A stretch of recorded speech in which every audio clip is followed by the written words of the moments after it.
Olá, eu sou Giovanni de Souza e este é o segundo trimestre de 2022 da classe de juvenis. Uma viagem pelo Novo Testamento. Esta é a lição número 1, período intertestamentário.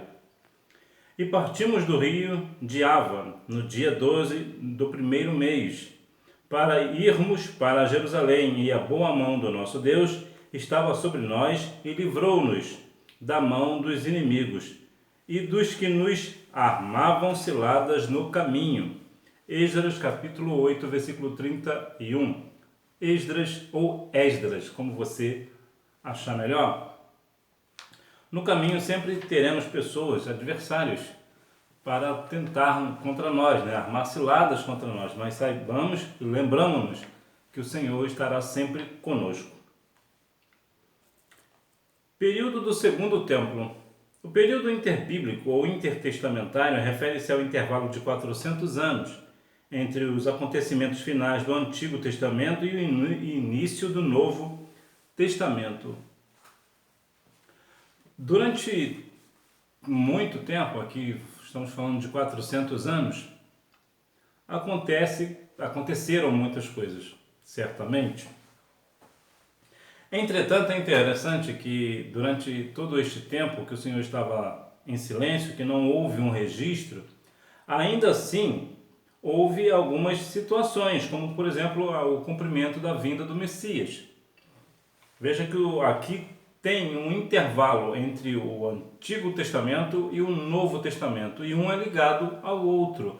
Portanto, quando findou-se as palavras do Senhor, na bem da verdade, as promessas, ou as profecias, melhor dizendo, acabaram se cumprindo. Inclusive, uma delas é a vinda do nosso Senhor e Salvador Jesus Cristo. Isso quer dizer que, em determinado tempo, mesmo que o Senhor não fale diretamente conosco, Ele sempre estará cuidando de nós. Cenário sociopolítico e cultural. Contudo, visto que ao longo dos séculos os judeus foram dominados em momentos distintos pelos persas, gregos e romanos, tais influências repercutiram em mudanças importantes na cultura, na política, na religião e na linguagem do que se havia sido o reino de Israel.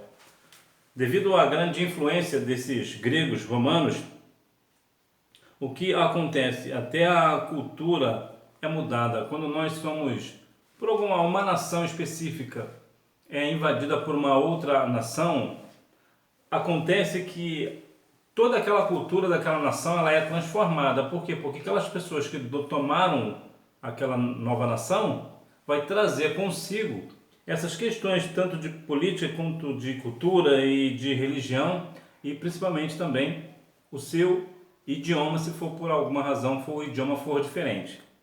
Então veja que aqui, outrora, o reino de Israel agora está completamente transformado, está completamente mudado.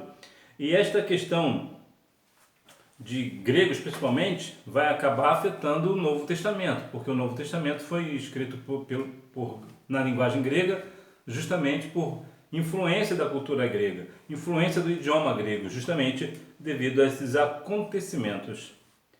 Paganismo em Samaria. Após o Reino do Norte ser tomado pela Síria cerca de 722 a.C., Samaria passou a ser habitada por povos pagãos, oriundos de vários locais conquistados pelos assírios. Veja que agora Samaria está numa situação de completo paganismo. Não é muito diferente atualmente. Quantas igrejas hoje estão deixando o paganismo entrar? Estão muitas das vezes fazendo da casa do Senhor um local para cultuar outros deuses. Deus não está nesse negócio. Eles agora querem porque querem, de qualquer momento, de qualquer jeito, melhor dizendo que agora não tem nada a ver, porque agora nós podemos mudar. A Bíblia diz que Deus não dá a sua glória a ninguém. Então veja que o nosso Senhor, Ele é Criador de todas as coisas, e a Ele toda honra, glória, louvor e adoração. Nós não devemos, de maneira nenhuma, em hipótese alguma, querer trazer o mundo, o paganismo para dentro da igreja. Deus não está nesse negócio. Muitas das vezes as pessoas até dizem, não vamos fazer isso para poder chamar a atenção dos jovens. O que chama a atenção dos jovens, das crianças, dos adultos, dos idosos, seja lá de quem for, é o poder do Espírito Santo atuando na igreja. A igreja, ela é diferente. A nossa religião é uma religião completamente diferente de todas as religiões que tem no Brasil e no mundo. Só no Brasil são 2.240 seitas e religiões. O cristianismo é a única que difere de todas elas. Porque o cristianismo, há algumas coisas que não tem em lugar nenhuma, em religião nenhuma. Por exemplo, o batismo com o Espírito Santo. A questão de profetizar, a questão da cura, de curar uma pessoa de qualquer enfermidade através do poder da oração. Somente o Senhor faz isso, somente a religião cristã tem esse negócio. E mais uma vez eu vou ser enfático aqui em dizer que as pessoas insistem em dizer que religião não salva. Sim, religião salva. Por que religião salva? Porque Jesus é a religião. Jesus é a única religião que salva. Religião vem do latim religare, que quer dizer religar. E foi isso que Jesus fez. Jesus religou o homem a Deus, em Mateus 27:51. Portanto, Jesus é a religião que salva. Oposição samaritana. Neste contexto entraram em cena novamente os samaritanos, tentando atrapalhar a reconstrução. Sempre haverá, quando vamos fazer uma obra para o Senhor, e aqui é uma obra no sentido literal, geralmente é uma obra tangível aqui, né? Geralmente quando nós falamos de obra do Senhor é uma obra intangível, quando nós falamos da palavra, nós pregamos a palavra, então nós estamos levando a palavra, então estamos fazendo a obra, mas ninguém consegue pegar a palavra no ar, né? Então ela é intangível. Diferente aqui é tangível, aqui é uma construção, uma reconstrução, aqui no caso os muros de Jerusalém. Então veja que quando nós vamos fazer algo, um trabalho desta natureza, desta envergadura, no templo, na igreja, né? Ou mesmo na casa de um irmão, de uma irmã, fazer um trabalho aqui específico, né? Que é um trabalho que eu chamo de um trabalho concreto, né? Vai trabalhar com concreto e tijolo. Então veja que haverá sempre pessoas que vai tentar fazer algo contra, e infelizmente muitas das vezes acontece dentro da igreja mesmo. As mesmas pessoas que deveriam apoiar, que são as pessoas salvas, né, na pessoa de Cristo, são justamente essas pessoas que vão atrapalhar a obra, vão fazer de tudo para atrapalhar. Nós não entendemos o porquê desse negócio. Bem, verdade é que a Bíblia diz que Jesus falou, né, que o inimigo do homem vem da própria casa, então aqui nós podemos tanto usar para o lar, propriamente dito, ou também como uma questão aqui de lá, uma questão família, uma questão espiritual, né? A nossa igreja é a nossa família espiritual, então justamente dessa família que vem as questões do contra, né? As pessoas que são contra, as pessoas que não apoiam, né? Em tudo falam o contrário, né? Tudo é contra. Então sempre haverá oposição. Verdade que aqui a oposição veio de fora, né, dos samaritanos, e muitas das vezes, claro, nós vamos fazer algumas coisas, principalmente numa questão de igreja, existe até uma fala, né? As pessoas dizem que isso parece obra de igreja. As pessoas dizem isso quando uma obra demora muito tempo para se fazer, eles falam que é obra de igreja. Por quê? Porque antigamente, quando as pessoas iam fazer uma igreja, demoravam-se meses, anos para se fazer algo que se faria rapidamente. E por que isso? Justamente porque a igreja ela não depende de ajuda financeira de ninguém. A igreja ela se ergue sozinha, somente com as pessoas, né? Com os membros da igreja. Então, devido às situações financeiras de um ou de outro, acaba uma situação ou outra desencaminhando um pouco e demora-se um pouco mais para se fazer a obra. Então as pessoas passam e falam, né, isso é obra de igreja, não sai nunca, mas claro que sai. Mas qual é o papel deles? O papel deles é simplesmente se opor às construções da igreja. Então não fique triste porque algumas vezes você pode ouvir isso durante a sua vida, que talvez você está fazendo uma obra de igreja, né? As pessoas chegam e falam, isso parece obra de igreja, você nunca vai terminar isso. Vai terminar sim. Vai terminar porque você está empenhado em fazer, foi o Senhor que chamou você para fazer, então não esmoreça, não entristeça o seu coração. Neemias disse em Neemias 6 que eu não posso descer para falar com você, porque senão eu vou parar a obra. Então veja que nós precisamos ter foco, assim como Neemias teve foco. Neemias não parava para ficar conversando com um e com o outro, ele estava firme ali no propósito de falar, ou melhor, de fazer a obra. Então é isso que nós temos que fazer, ter o nosso foco na obra. Nós estamos aqui para fazer a obra, então vamos fazer a obra. Mas lembrando que sempre haverá oposição, tanto de fora quanto de dentro, ou ambas, sempre haverá oposição para as questões que se diz respeito à obra do Senhor. Judeus versus samaritanos. Muitos anos mais tarde, fica claro no diálogo de Jesus com uma mulher junto ao poço na cidade de Sicar, que ainda havia tal divisão entre os judeus e os samaritanos. Tantos anos se passaram e ainda assim continua a rivalidade entre judeus e samaritanos. Você vê que tantas das vezes pessoas têm rivalidade uns com os outros. Às vezes, infelizmente, temos visto muito isso também nas igrejas.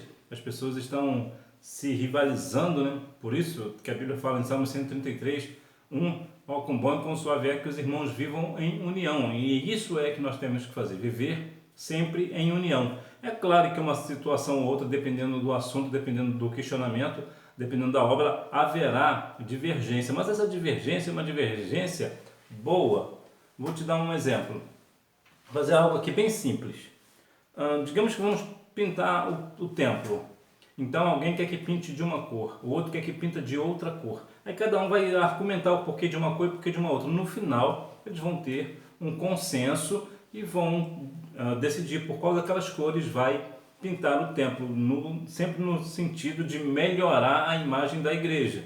E por que isso? Porque isso é necessário. Existem algumas situações de construção que haverá sim divergências, e isso é bom desde que seja para melhoria do templo. Também há divergências em questões teológicas. As questões teológicas também, há muitas questões, há muitos textos, há muitos viés teológicos que são completamente diferentes. Mas veja que aqui é uma rivalidade que é uma rivalidade descabível, é uma rivalidade que não precisava disso. Então Jesus veio e acabou com este negócio, não com a rivalidade em si, mas ele mostrou que essa divisão não tinha. Jesus era judeu, e se a gente for analisar bem essa questão, veja que essa mulher era casada, Jesus era solteiro. Ela, mulher, Jesus, homem. Então veja que aqui Jesus judeu e ela samaritana. Então veja que isso aqui tem 3 pontos completamente distintos. Por quê? Porque não se deve ficar uma pessoa solteira com uma pessoa casada num ambiente sozinhos. Não é bom, isso não é aconselhável. Por quê? Para que não venha sair daí um escândalo ou mesmo uma questão de disse-me-disse. Então não é bom que uma pessoa casada e outra solteira vivam juntos, estejam juntos num determinado ambiente. Agora você vê que um judeu falando com uma samaritana. Então você vê que Jesus veio quebrar esse protocolo da divisão, da rivalidade. Era como se Jesus estivesse dizendo: olha, você é casado, eu sou solteiro, mas eu estou aqui dentro do propósito que meu Pai me mandou, que no caso é o Senhor, né, o Deus de Israel.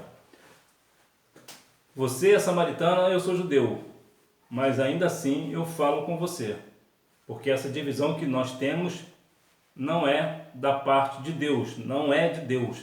A rivalidade, essa divisão nunca é de Deus. O Senhor está sempre para somar e não para dividir. Então veja que a divisão aqui, o Senhor Jesus deu aqui uma lição para esta mulher, lição essa que parece que ela pegou bem e aprendeu bem rápido esta lição. Os invasores como instrumentos de Deus, os persas. Dentre outros, um dos marcos do período persa na sociedade judaica, visto até hoje, é a celebração da festa de Purim, em lembrança ao livramento dado pelo Senhor ao seu povo, quando Amã tentou exterminar os judeus, no período do rei Assuero. Então veja que mais uma vez a questão persa vai acabar trazendo uma celebração de uma festa, no caso aqui o Purim. Veja que sempre haverá nessas questões de países que entram em outro país, no sentido aqui de tomar, vamos assim dizer, né? Acaba sempre trazendo essas questões de festas, de culturais, religião, idiomas, então sempre traz consigo. Os gregos. Sob esta influência, o idioma falado pelos judeus passou a ser o grego, e os escritos do Novo Testamento já foram registrados na língua grega. Atenas, capital da Grécia, é citada diversas vezes no Novo Testamento. É muito interessante que o Novo Testamento tenha sido escrito pela língua grega, porque o grego, a língua grega, o idioma, parece ser mais claro, mais transparente. Eu me lembro que quando eu era garoto e minha mãe falava alguma coisa que eu não entendia e ela dizia, parece que eu estou falando grego. Isso que era uma dinâmica para dizer que estava falando um outro idioma que eu não entendia. Mas na bem da verdade, se a gente for olhar, este ditado nem cabe muito aqui no Brasil, porque o grego, a linguagem, o idioma grego, ele é muito transparente. O que eu digo com transparência? Quando você lê uma palavra grega, a própria palavra já se define o que é. O original, a etimologia da palavra já fala. Então, vou te dar um exemplo aqui de uma palavra grega que é eclesia, que geralmente as pessoas falam eclésia, não é eclésia, é eclesia. Eclesia é uma palavra grega que quer dizer assembleia ou reunião. Então a palavra em si já sabe. Então quando você associa eclesia à igreja, você sabe que é uma reunião de cristãos. Então veja que a transparência do idioma é muito claro. O grego é uma linguagem, tem uma língua muito clara, muito transparente. Então, na bem da verdade, essa influência grega acabou ajudando para deixar o Novo Testamento mais claro, mais transparente, mais fácil de se entender do que o Antigo Testamento. Os romanos, foi por meio de um decreto do romano César Augusto para um censo em que todos se alistassem em sua própria cidade, que José e Maria foram parar em Belém, onde nasceu Jesus, cumprindo a profecia de Miqueias. Então veja que, mais uma vez, a profecia do Senhor se cumpre em Jesus. Veja que aqui, por causa de uma influência romana, acabou sendo influenciado, aliás, os romanos influenciaram, teve essa questão do censo, e justamente por conta disso se cumpriu o que Miqueias havia falado em sua profecia. O silêncio de Deus. Podemos constatar, portanto, que Deus nunca deixou de operar ou de se mostrar forte para com aqueles cujo coração é perfeito para com Ele. Então veja que mesmo quando o Senhor não fala, mesmo quando o Senhor parece não agir, na verdade Ele está fazendo as coisas acontecerem. Na verdade as coisas estão acontecendo exatamente como Deus deseja que aconteça. Veja, por exemplo, aqui a questão dos romanos que levaram a questão do censo, e por conta disso se cumpriu a palavra de Miqueias, a palavra do Senhor através do profeta Miqueias. Então o Senhor, ele sempre, não pensa você que por alguma razão você está orando e o Senhor não te responde palavras, não é por isso que ele não esteja agindo a teu favor, muito pelo contrário, há algumas dinâmicas. Vou te dar um exemplo aqui bem prático de uma questão que eu acho muito curiosa, que é a respeito da vida de Jonas.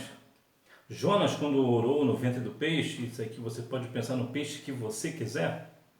Quando Jonas orou no ventre do peixe, veja que Deus não respondeu a oração de Jonas para Jonas. Por que não? Porque se Deus respondesse para Jonas, não iria resolver nada. O que Deus disse foi que Deus falou ao peixe e o peixe cuspiu Jonas, porque o problema de Jonas era o peixe. Então Jonas não iria conseguir dominar o peixe, até porque ele estava dentro do peixe. Então o que Deus fez? Ouviu a oração de Jonas e respondeu ao problema de Jonas. E muitas das vezes é isso que acontece. Às vezes você está orando ao Senhor por causa de um problema e Deus não fala para você. Deus está falando para o seu problema. Então você precisa ter a maturidade, o entendimento desse negócio. Agora é bem verdade também que às vezes você está orando e Deus não está respondendo nem para você e nem para o seu problema. Por quê? Porque Deus está testando a sua fé. Deus está tentando amadurecer você na fé. Porque Deus sabe até onde vai a sua fé, mas você não sabe. Então Deus está fazendo com que você tenha uma fé genuína nele, que independente se ele fizer ou não, ele continua sendo Deus e você continua crendo que ele faz. Como disse Jó, em Jó 19:25, eu sei que o meu Redentor vive. Então quando você sabe, você tem fé que o Senhor vai te responder, que o Senhor é o teu Deus, independente se ele te responder ou não, você continua orando ao Senhor, porque isso mostra que você crê nele, que mesmo ele não respondendo, você continua crendo. É isso que nós precisamos fazer. Viver uma vida sempre de oração, ainda que o Senhor não nos responda. Para concluir, ao estudar a trajetória de Israel, observamos que mesmo em face de identidade humana, o Senhor permanece fiel, pois ele não nega a si mesmo. Haja o que houver, passe o tempo que passar, as suas promessas se cumprirão. É o próprio Deus quem vela por sua palavra para cumpri-la. Contudo, nem por isso precisamos agir como o povo de Israel, escolhendo o caminho da desobediência e, consequentemente, de grande sofrimento. Basta sermos fiéis a Jesus Cristo, o qual está à direita de Deus e intercede a nosso favor. Ou seja, sabemos que nosso Deus é um Deus de amor, bondade e misericórdia, mas não é por isso que nós vamos abusar, vamos assim dizer, né? Vamos abusar dessa graça, vamos abusar desta situação, abusar da boa vontade de Deus, vamos assim dizer, né? Então nós precisamos continuar sendo obedientes. Sabemos que estamos na graça, mas a graça não veio de graça, não é por isso que você vai ficar fazendo graça, senão você vai perder a graça e vai ficar na prova. Então o que você faz?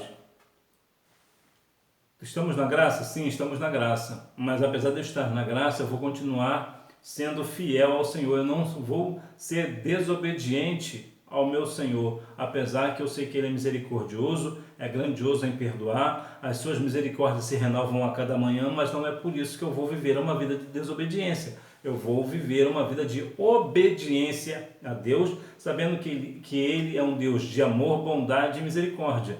Então eu vou continuar vivendo uma vida de obediência e não como o Israel, né, que viveu uma vida de desobediência, apesar de Deus dar livramento, apesar de Deus dar tantas coisas a Israel, fazer tanto pelo povo de Israel, mas era um povo rebelde. Então nós não venhamos ser um povo rebelde, mas que nós venhamos ser um povo obedientes ao nosso Deus. Hora da revisão. Número 1. Refere-se ao intervalo de 400 anos entre os acontecimentos finais do Antigo Testamento e o início do Novo Testamento. Número 2. Isaías e Jeremias. Número 3. Os persas, os gregos, os romanos. Número 4. Septuaginta.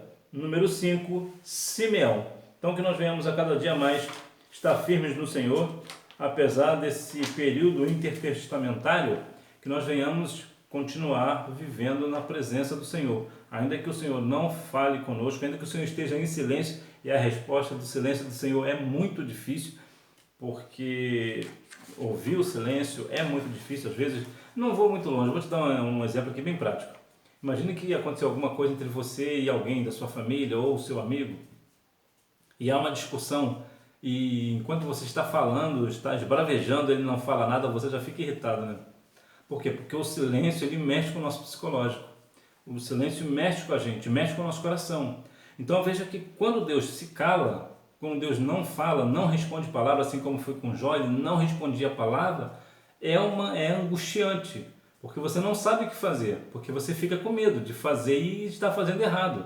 Mas por outro lado, você quer ouvir uma resposta do Senhor, mas o Senhor não te responde palavras, aí você começa a pensar, botar dúvida no seu coração: será que o Senhor não é mais comigo? Será que eu fiz algo do Senhor, que o Senhor virou as costas para mim? Não, de maneira nenhuma, o Senhor não deu as costas para você.